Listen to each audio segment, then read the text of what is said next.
Oh, I can't stand it. What is it? Oh, yes. Oh, it's my stomach.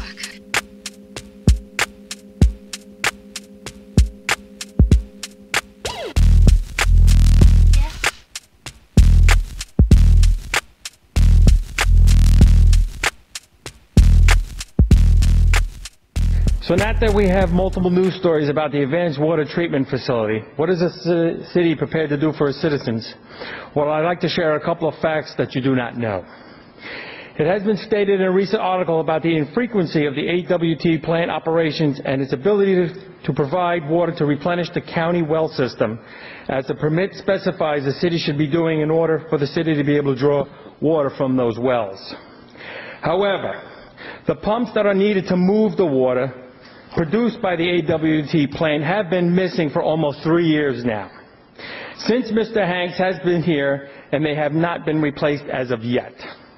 So when significant rainfalls have occurred, or when the AWT plant was operational and allegedly sending millions of gallons of water to the wetlands, but there was no pumps there to send the water to the wells. This issue was not something that happened unknowingly. Please refer to the first article speaking about this issue from the October 2009 Palm Beach Post. So ask yourselves, what was done from then until now to help this situation? When the Director of Utilities knowingly violates and agreed upon a permit by taking water that he knows was not legal for him to take, causing the city to be put under consent orders and in a position to be fined thousands of dollars a day. And now that the city is under threat of a lawsuit from the Palm Beach County for the misappropriation of the water, it should be truly demanded our undivided attention as a citizenry. In a weird twist, the city has to buy water from the county, incurring another cost. These are two words that describe this fiasco: criminal and preventable. How ironic to ask the same individuals who lackluster managerial performance in safeguarding the city's water supply to come up with these solutions to fix it. If they didn't see the drought as an urgent matter before it arrived, why should we trust them now? How do we? Should we thank them? Fine. Mr. David Hanks and Mr. Joe Carlini, who's here, thank you for all you have done to bring this city to this point. This situation will be a multi-million-dollar financial crisis for years to come. So that we are clear, had the pumps been put in 2 years ago, more credit for replenishing water to the well system would have been given to the city, lessening the devastation to the county well system. Also, if proven operational recommendations made by the design engineering firm's representative who came to the AWT plant 2 years ago were followed by the ECR plant manager, the AWT plant would have a higher percentage of operational days, allowing for more water to be sent to the wetlands. I have the name of the CDM representative if you would like.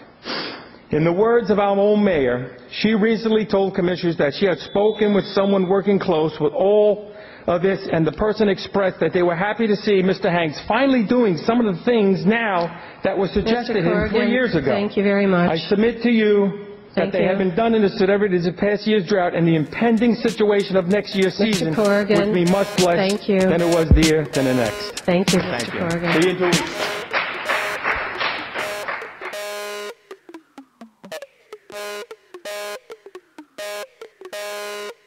I know that you all have had a lot of questions, and you should, about the water situation. And I wanted to update you on where we are. Last week I met with the folks from CDM, and they have offered to come in and get the AWT plant working again, and we're taking them up on the offer. So we're going to bring them in. They're going to get the plant working. The agreement is will be to get the plant working and keep it working for several months, 6 months after that. And at that point, once we get it working, we all are going to have to make a policy decision as to whether or not the price of water is what we want to spend in terms of generating water through this plant. It's costly water, and we'll have to decide if we want to continue to keep this working as the AWT plant, or if we want to repurpose it. That's something that we all are going to do that. If we continue to keep it working, I think we need to consider perhaps looking at outside people running it, because we want to keep it running and want to make sure that it's running effectively. But that's a decision that we're going to have to face after we get it up and running again.